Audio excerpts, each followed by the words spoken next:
Across the AirAsia Group, the aircraft cleaning process is standardized based on the aircraft maintenance manual and also the local authority. So when it comes to cleaning, we have two different methods. Number one will be the aircraft general cleaning, which is done on a daily basis, and number two will be the aircraft disinfection process. When we talk about aircraft cleaning on a daily basis, it is done at every aircraft night stop whenever the aircraft comes back from flight. They have a team of cleaners. They normally are a team of 6 cleaners, and they operate from the rear of the aircraft to the front of the aircraft.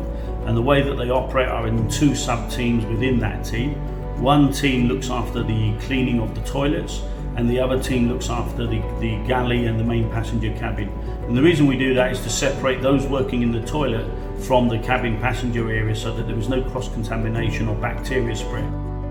We've also made sure that our aircraft are clean, disinfected and sanitized every night since January 22nd actually, when the first flights came back from any infected areas.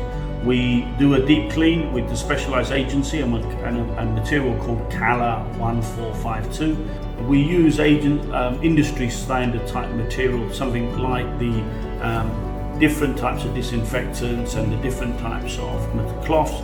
All of ours are certified by AirAsia and ICAO.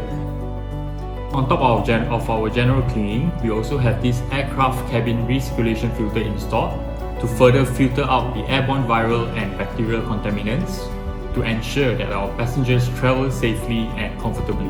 We've talked about how safe our aircraft are in terms of how we clean them, how we protect the aircraft in order to protect our guests and protect our all-stars. We're just making sure that we're part of that chain of moving the world and moving the countries again together. But we want to make sure that everybody can get back to flying and do what we do well, which is allow everyone to fly.